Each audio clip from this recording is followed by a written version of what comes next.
CPM నేత Sitaram Yechury మాట్లాడుతున్నారు. Live చూద్దాం. Values of our country. Dear comrades and friends, we are meeting here in this historic city of Hyderabad. In fact, this podium is also designed modeled after the Charminar. This has been the home for various dynasties, the last of them being the Asabja dynasty, whose hallmark was a ruthlessly oppressive rule. At one point of time, before India's independence, the Nizam of Hyderabad was declared as the richest person in the world.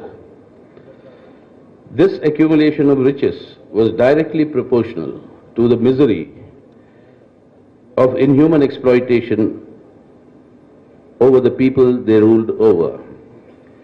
It was these conditions that led to the outburst of the historic Telangana struggle of the peasantry, culminating in the glorious Telangana armed revolt.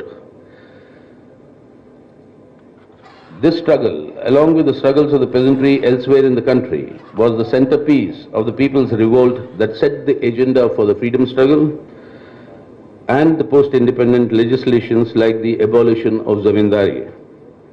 The post-independent Indian ruling classes, the bourgeoisie, being in alliance with the landlords, ensured that the legislation itself was limited. Its implementation was halting and violated with impunity. The struggles hence continue. I am happy to note that some of those who participated in this historical armed struggle are still with us here in this inaugural session. Comrade Mallu Swarajam hoisted the flag, and we salute all these comrades here and a red salute to all these fighters. In post-independent India, for my generation that grew up here in the city in 1950s and 60s, Hyderabad was a city that symbolized a syncretic culture and emerged as the cultural capital. Cultural, literary and intellectual stalwarts like Makhdoom Mohiuddin, Shaukat Azmi, Sri Dasarathy Krishnacharya, who was imprisoned during the Telangana struggle, Arudra, C. Narayan Reddy, to name a few amongst others, enriched people's socio-political consciousness. Such a cultural synthesis, however, is coming under severe strain, not only in this city, but all over India under the present BJP central government. Comrades and friends, this 22nd Congress of the CPM is convening in a period when multifold challenges face both the people and our secular democratic republic. The current central government, whose reins are controlled by the Rashtriya Swayamsevak Sangh, is pursuing policies that have imposed unprecedented miseries on the people and at the same time grievously threaten the unity and integrity of our social fabric. The dehumanization of our society is seen in the chilling incidents of rape in Katwa, Unnao, later in Surat, and now in UP in the recent period. It is shameful to see rape being used as a weapon for communal polarization. This must be resisted and defeated.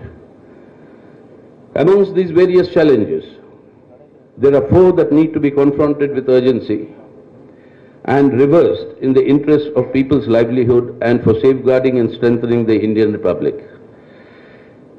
The assault of neoliberal economic policies has assumed unprecedented dimensions. The sharpening of communal polarization is tearing asunder the unity of our social fabric as never before.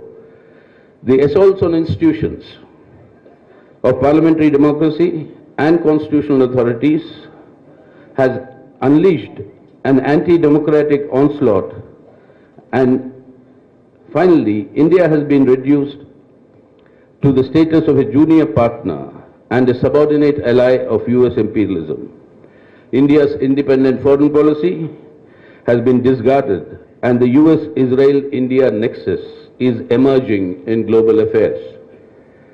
This neoliberal offensive has resulted in sharpening economic inequalities. In 2017 alone, 1% of the richest Indians cornered 73% of the additional wealth generated in our country. The impoverishment of the vast majority of our people is giving rise to a series of protests. The deepening agrarian distress is being resisted by our peasantry in a militant manner all across the country. The highlight of these struggles has been the recent long march of peasants from Nasik to Mumbai, and we salute them for conducting this struggle.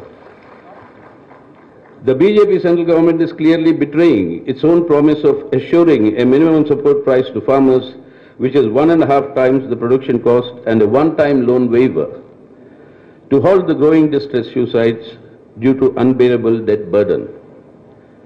The promises to our youth of creating 2 crore jobs every year has been reneged.